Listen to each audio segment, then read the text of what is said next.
Time now for this week's Health Matters. Paul Critz with you, along with PA. Excuse me, I tripped over a lip. That was funny. PA, hold on, wait. Lynn, Szabo, and we're joined today. We're doing something special. It's unseasonably special, actually. We're taking a dip in the pool. Here we are, the 8th day of December as we record this, and we're going to get in the pool with Patrick Kreizenbeck. Did I get that right, Patrick? That's perfect. Kreizen. Boy, you said it. I spelled it out phonetically the way you said it, so it really was helpful there. A swim parent and coach for the Crescent City Swim Club, the Sharks. How are the Sharks doing? The Sharks are doing well. Thank you for having me. It's great for coming in, and we're going to talk all things pool. There's all sorts of things, but let's dive in. I'm sorry about that. With the obvious health reasons for this discussion, Lynn, why talk about swimming? Well, we talk a lot about swimming because it's a great form of exercise, and you don't necessarily have to be team worthy to be on it. So they've got pool aerobics, and they've got lack of gravity. So if somebody is, say, in my age group and has osteoarthritis concerns, then taking the gravity out of the picture is super helpful. So you can get your 150 minutes of exercise in a week without being in agony. Yeah, I guess is the way to say that. Dial back the agony. It's almost like an ice pack, too. It's kind Right, of a twofer. Yeah, because to my taste, the pool is a wee bit cold, but really? doesn't stop me. I love the, I've been in the pool many times doing lap or free swimming stuff in the deep end, just practicing being a seal, like not a Navy SEAL, but just an actual seal floating with my head up over there. And just seeing the people like walking back and forth in the shallow and just talking and just the social aspect of it all. It seems Completely. like that's another. And, I've said before, on Wednesday night, I don't know if it's still a thing, but was UIHS's night. And a lot of the diabetic patients and pre-diabetic patients would go there. Super enjoyed it. It was the hit of the summer. We are very, very fortunate in this community to have the pool. Yeah. And then Patrick, tell us a little bit about yourself and your involvement. How long have you been both a swim parent and a coach at the pool here in town? I'm going into my second season as a coach and swim parent of the Sharks. I grew up swimming in the Sacramento area, which turned into a competitive swimming career going through high school into college. I was an All-American swimmer all 4 years of college. Oh, wow. And had set some records along the way. Where'd you go to school? Back in 1991, I graduated from CK McClatchy in Sacramento, and then I went to Santa Cruz for college and swam competitively there, and then kind of swam also as a USA swimmer. You can swim unattached, so you eventually swim kind of unaffiliated with a team. Okay. And you can go to any event anywhere. Just kind of a freelance sort of thing? Yeah. And so that's how I eventually went to Junior Olympics as an unattached. I was going to ask you, did you have aspirations to do something with all that work you obviously were putting in? I really did want to go to the Olympics. That was my goal. Didn't quite get to that level, but got close. You quickly run into lots of very fast swimmers when you get to that level. It's the best of the best, right? It's the best, and so it can be a little overwhelming. And but I got pretty close. Do you mind me asking? This is just I don't want to go too far down this rabbit hole, but I'm just really interested. What kind of commitment was that for you growing up, you and your family? Yes, quite a bit. I mean, if not weekly swim meets, during high school, I would swim before school started, so 5:30 morning practice, and then go to school, and then afternoon swim practice. So twice a day for several years. Get to maintain that speed and that level of fitness. Yeah. And then my parents spent quite a lot of hours driving, commuting, timing during the swim meets, volunteering. Right. It's a heavy volunteer needed sport. So that's how the swim meets operate, is with all the parents volunteering. We're lucky at the Sharks to have lots of great parent volunteers that help us out and help the swim meets function. It's something for an organization like the Sharks. Volunteers have to be, You don't get paid. No, Yeah. I'm a volunteer coach. all Yep. volunteer. Our team operates as a nonprofit, and we operate with a volunteer board and volunteer coaches. And luckily we have a great pool here locally at the Fred Endert Pool, and an excellent staff that operate it so well for us, and really a community resource that I think should be tapped into by as many people as possible in our community. Yeah, we're lucky as a team to have a great support network with our parents that help out and really make it happen. How many kids now? We're between 30 and 40 student athletes. It kind of varies back and forth month to month. Sometimes we'll have kids starting baseball, so they'll switch sports and go into baseball season and then come back after baseball season. That's pretty common. Is there a seasonality to the swim team? Well, our team tends to follow the school year. So Okay. we tend to take the summer off, although USA Swimming, which is our affiliate sponsor, there's meets that go all year round. So we could compete all year round, and we may end up doing that at some point.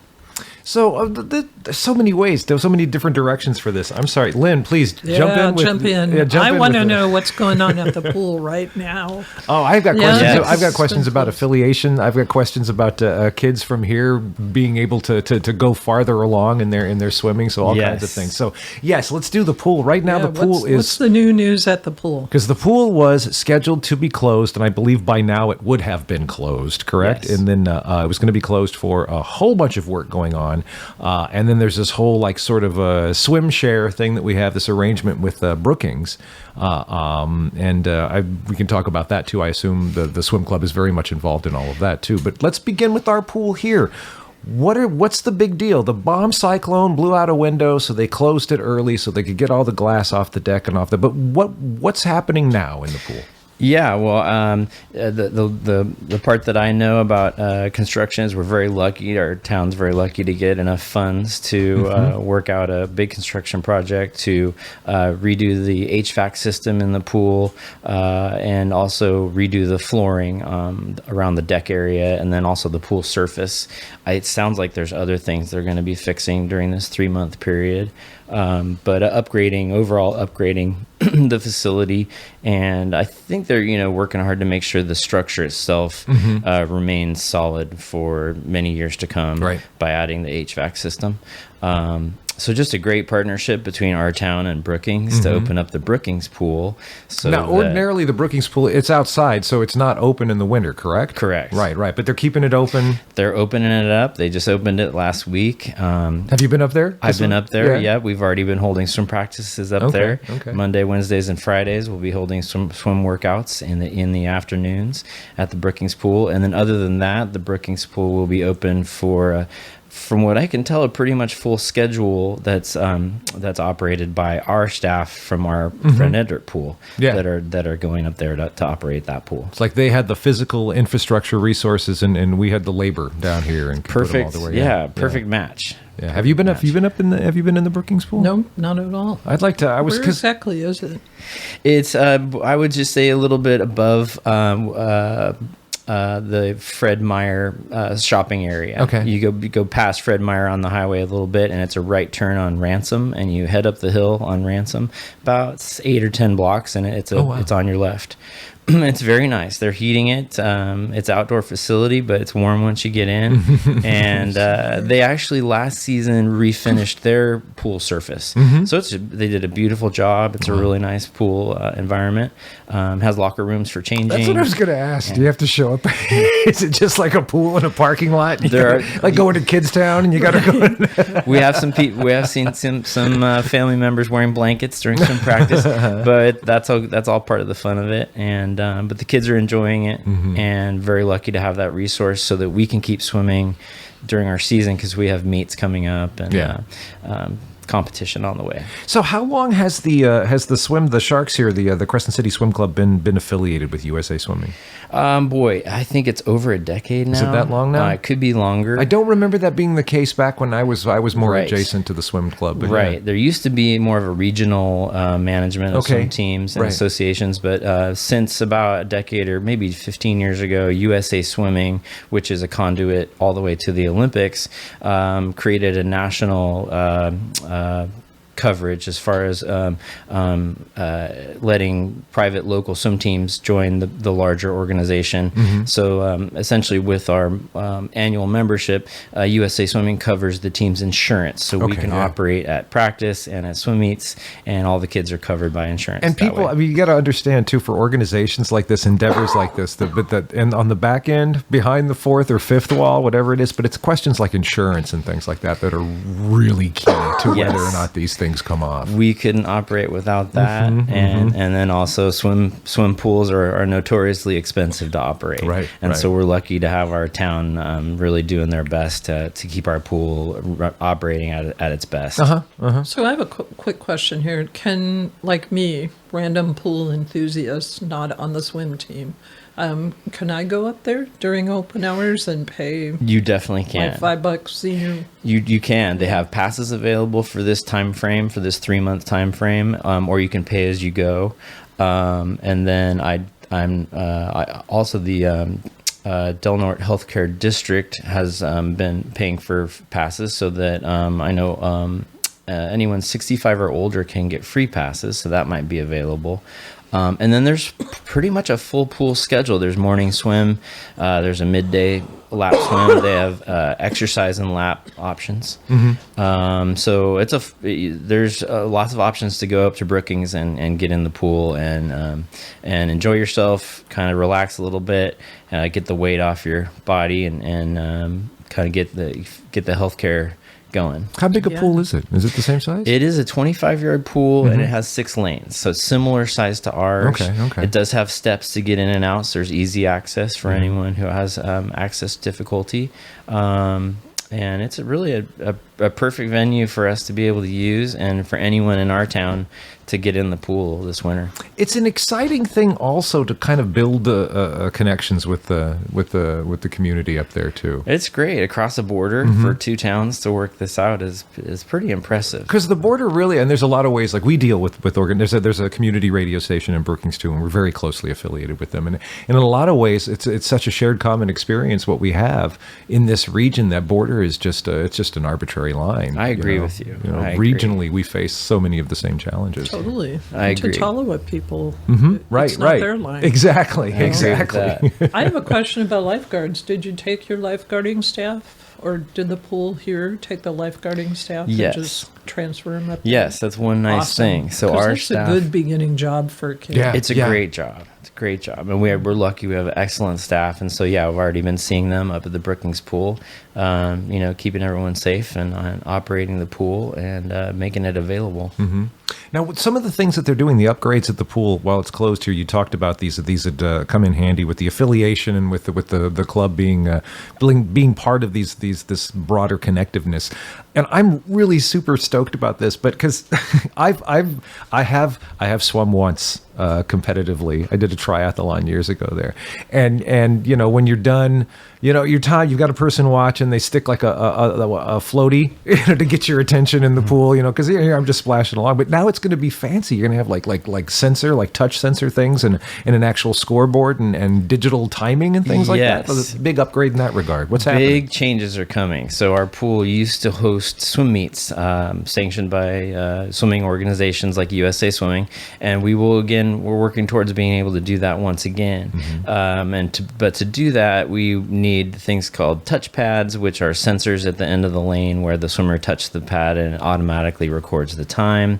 also a scoreboard, and also possibly new swimming blocks and lane lines. All things that cost quite a bit of money. The And- floating lane lines? Correct. Right, okay. Correct. Yeah. Those every once in a while, those need to be upgraded, and we're due for a new set. So all these things cost a lot of money for a volunteer organization to manage. Right. We're very lucky to have the Del Norte Healthcare District and also Dr. Caldwell's foundation to make large donations to our team recently to help us be able to do that, timed perfectly with this construction, so that some of the foundation work for the electrical can be done during this time when they're closed. Yeah. Wonderful. And I want to take the time here too to just chime in with the Caldwell clan and Dr. Kevin Caldwell, what his family and their foundation has done for us just right here, $50,000 over the last 10 years that they have given us. And I mean, this board, this microphone we're talking into, it all goes back to the Caldwell clan and their involvement in this community. And it's good to hear that it's still ongoing and that the swim club and the pool have benefited. That's wonderful. That's Also, great. Dr. Sund.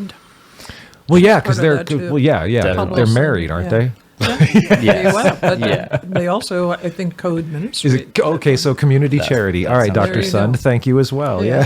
Very lucky, very lucky. Also, I would be remiss if I didn't get in our other sponsors: Elk Valley Casino, Yay. Ace Hardware, Pelican Bay Athletic Organization, Wow, cool. Sutter Health, Durham Concrete, and we have some other new sponsors that are coming on board now. So it really helps us operate as a volunteer organization and as a local resource for kids. Yeah, and that's fantastic. Families. Yeah. And I know on that end too. What it takes to get out in the community and fundraise like that too. That's a lot of work. So wow. Such an investment in the health. Mm-hmm. That's why I wanted to talk about this here. I see a lot of kids who come in for well child checks, and I'm saying, well, your weight curve's a little up there, and I'm going to recommend that you get involved in a sport, but they don't want to be in a team sport. Mm-hmm.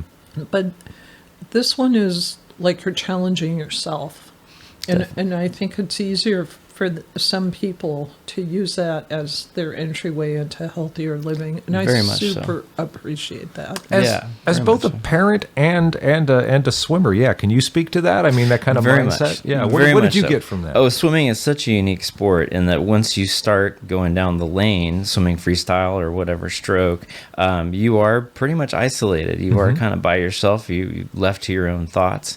And in many ways is an individual sport, especially at the highest levels. Even though we have a USA team, in many ways, those teammates all really compete individually against other individuals, sports team, competitors. So it's very different from like soccer or baseball or football in that respect. And there's a lot of benefit to that. We also, we encourage lots of team building and time with our teammates. But as far as, racing and competing, it is oftentimes really just competing against your own best times. Right. And that's what we talk about. We kind of talk about imagine the pool being empty and helps kids calm down a little bit and prepare to just really work on improving themselves. And it's Yeah. fun. It is. Super fun. It is. There's a certain number of kids out there that are really at home in the water. And Oh, this yeah. is their place. We have some fish here, we definitely do, and we're lucky because we're surrounded by an ocean and rivers, and it's not only a sport it's just an essential skill, I think, for kids that grow up here, just for safety reasons, if not for health reasons too. Right. Totally. Wow. So that, I mean, do you get out in the river? Do you make I that? swim in the Smith River quite a bit, almost as much as I swim in the pool. But I go to Wonderful, the that's cool. pool, 2-3 times a week if I can. I try to get there. Whenever I get there, I instantly, as soon as I jump in, feel like a kid again. Right, So yeah. it's definitely therapeutic for me. And Did you have an event? Did you have a stroke? Did you? Have I was a race? 50 freestyler, I was a sprint freestyler. Wow, okay. Yep. Okay. So, and then I was a 200 backstroker, so an 8-lap backstroke race Wow, was all my right. other specialty. All right. And that is kind of what eventually happens with swimmers. They eventually pick a specialty Yeah. and really train exactly for that Right, race. right, Yeah. right, Yep. right. So what records did you I had records in both those events. At one point, I could do a 50 freestyle in 21 seconds. Long time ago. Yeah, a long time ago. Wish I could go that fast again. But yeah, it's fun to be able to swim that fast and to gain that skill and lifelong benefits from all the hard work and dedication that went into that. For sure. Man, that's okay. So, is there any? And I've always wondered to swim in the pool. So, you talk about you're swimming yourself, and I have a whole list of things that would go through my head. A lot of things I do is I like doing the math. I like figuring out how many laps in how many of these laps is a half mile, and doing dividing a mile by 3. And is there any issue with the fact that our pool's 25 yards and not 25 meters? Not at all. Okay. Yeah, luckily for a predominant amount of our season, we swim in 25-yard pools. Okay. There is a part of our season where we could switch over and swim long course, which is 50 meter. So yeah, you're right. A 25 meter pool would match up better with a 50 meter racing. But luckily these days, 25-yard pools are still very very prominent around, and most of the season we do short course, which is the 25-yard racing. Pool's not something you just pull out and go, hey, let's upgrade to metric, right? You're stuck once you've got what you've got. Now, our pool is perfect. We're very lucky to have our pool. It's perfect for what we do, and we look forward to trying to hopefully host our own swim meets again here soon. And that is something you said had happened with previous affiliations in the past? That's right. When we travel to other swim meets, I hear from other coaches, when are you going to hold swim meets again? You guys used to have the best swim meets. People really would look forward to coming to our town to attend our swim meets at the Fred Endert pool. I think it sounds like it used to happen around 4th of July. So we're trying to revive that. Wow, that's a beautiful thing. That'd be cool. Super cool. Yeah. Yes. How many? That would not only keep, the heat tourists, the ones that are fleeing Reading, or coming here for 4th of July, that would be a big draw, kind of like the JC's basketball thing. I agree. I agree. Good timing to do it. Everyone's in town. It is a good time of the swim season as far as other competitions going on, and good team building event for our team too. I think. Yeah. So for the team, what's the age range? You can start at 5 years old and then swim all the way to 18. Wow. Okay. Yeah, big range. And we have some very young swimmers. We have some 7-year-old swimmers, and we have some 16, 17-year-old swimmers. And how often do you guys practice? Well, for right now it's 4 days a week, and we're in the pool as much as we possibly can. Sure. Right now we're mixing it up and doing a Tuesday, Thursday dry land schedule. What do you do on dry land? Like weights and things? No weights at all. No, we're very careful with dry land. We want to be very cautious. It's all body weight only. Different stretching, core building. Different type of body weight only, athletic type of exercise. Sure. Being able to like open up and to arch and to position yourself well is going to come. That comes in handy, and that's something you could work on in dry land. Definitely, it can help us since we don't have pool access all 5 days a week. This will work for us. Is there some leadership potential for those older kids, maybe to be like junior coaches? So we do have a captain's program. We have 3 team captains. Cool is that? Yep, we have, which is a great leadership opportunity for them. This is the first season we've had team captains, and it's going well. They're enjoying their new role. They several times so far they are in charge of running groups of different techniques. So if we're teaching a freestyle flip turn technique, they'll operate that group and get to know the younger swimmers that they don't necessarily always swim with. Kind of giving them some leadership roles. Mentoring, that's it's great. good to see. It's really rewarding to see a kid kind of step up and when you put them in, you place them into a leadership role, and to see them embrace that and kind of like, oh, okay, and kind of grow into that. It's really fun to see. That's great. We've been pleasantly surprised with our group of captains. They've done a great job. How old are your kids? I have a 9 and a 12-year-old. Are they both on the team? Yes, they are. Yes, and they're loving it. They're both also fish, and I can't imagine how you'd escape being a fish, right? being having you as a dad, I suppose. Yeah, we were in the pool a lot when they were little, and it just became kind of a second nature thing. That's great. They get in the Smith River with me pretty often and love it. Not only is it a skill for them, but they definitely have started to compete and enjoying that aspect of it too. So at what point, like basketball was the sport I enjoyed and even like coached once, and my kids came up and watching like young kids start to learn something is difficult, because when you think about basketball, it's a difficult thing to do. You're bouncing this ball, you're running, and you're doing these shooting. You're not trying not to touch in specific ways and things and all of that. And they don't start really teaching those kids that for a couple of years. They let them run with the ball and kind of. When do you start teaching things like the breaststroke and the backstroke and the butterfly and things like that? Excellent question. Yeah, and we start swimmers out barely swimming a whole lap. Our tryout for the team is just to swim one continuous lap without stopping. A whole lap there and back? One whole lap, and then there and back. And so we have some swimmers that are just barely there. So we get them started with freestyle first. We keep it simple.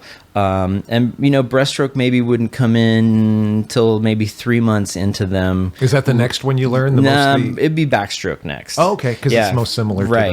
Freestyle and backstroke are essentially mirror images of each other. Right. Very similar techniques, and there's timing wise, it's very simple compared to breaststroke, which is probably the most complicated. Wow. Okay. Sure. Timing on the breaststroke is very unique. It's a very unique stroke. And so, yeah, because there's this weird sort of asynchronous synchrony with the arms and legs. It too, is. Where you're, The fastest breaststroker in the world takes 3 less strokes per lap than the next fastest breaststroker in the world.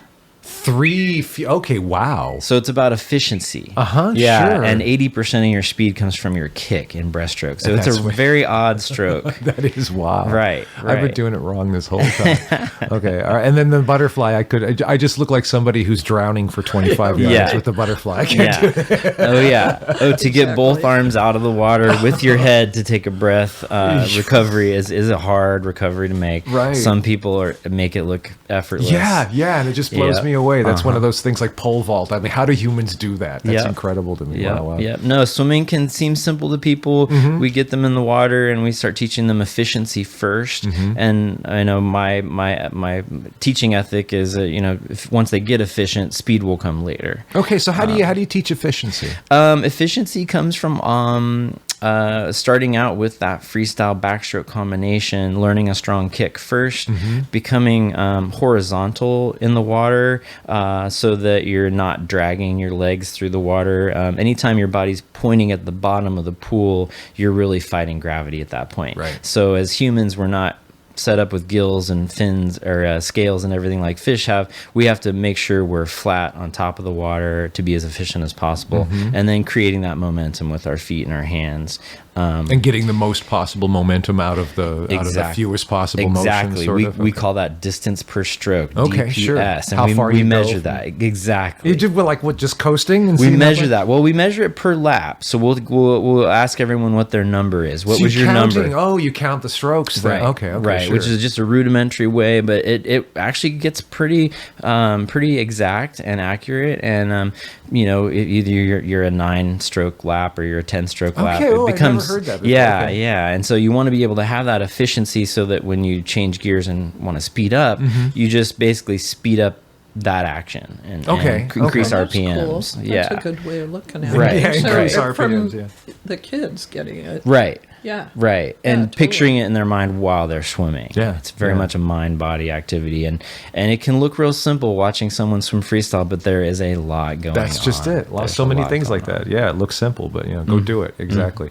So we've just got a couple of minutes left. How can folks support the swim team, get involved, to become part of? Yeah, I would say definitely support all those sponsors we mentioned earlier. Very lucky to have those excellent local sponsors. You can contact the swim team on Facebook. We have a Facebook page, Crescent City Swim Club. We're also on swimtopia.com. It's the Crescent City Swim Club website, easy to search just by finding Crescent City Swim Club. Or we'll be at the pool Monday, Wednesday, Fridays up at the Brookings Pool, all during the closure. We do have tryouts all the time, and we're adding more swimmers every week lately. Wow, okay, so cool. It's a popular thing, and you can come see us at the pool.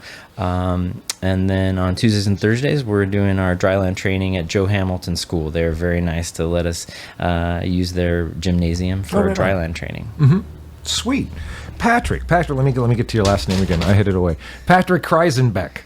Perfect. You got it. Kreizenbeck, cool. Thank you. Thanks for coming in and talking with it. Lynn, Yeah, thanks, Patrick. This was so worth waiting for. Yeah. Super exciting to hear you fill us in, because this really is an important thing for so many kids in this community and so many adults. Yeah, So, I agree. Thanks yeah, for having me. I exciting appreciate your news. time. It's not the Thank first you. time I've made the resolution in my life. I got to get back into the pool and make it like a regular weekly thing, just in time for a big closure to happen. That happened last time when they painted the mural too. I was like, That's right. Once it gets open, we need to get our town back to the pool. That's and, right. Yeah, support our pool as best we can. and they do have specials. They've got ways that you can get passes and support. And actually, buying passes helps them track how much of a success this kind of partnership with Brookings will be over this Definitely. closure too. So yeah, get out there, get a pass, and go. I want to go swim outside. I want to do that. I want to go on a really stormy day. Yeah, Go well, swim. it's raining. Yeah. That'd be cool. Also nice under the stars. We were under the stars the other night, so that was nice. Ooh, are there Oh. stars on the coast? Maybe so. Okay, all right. Every once in a while, if you get lucky. Yeah. That's a wonderful thing. Patrick, thank you very much. Lynn, anything about next week you want to say? Yeah, I want to talk about, an unfortunate murder in the news right now. Mm-hmm. Okay, all right. And how that relates to Del Norte Healthcare. All right, we look forward to that. That's the next Health Matters. Thank you.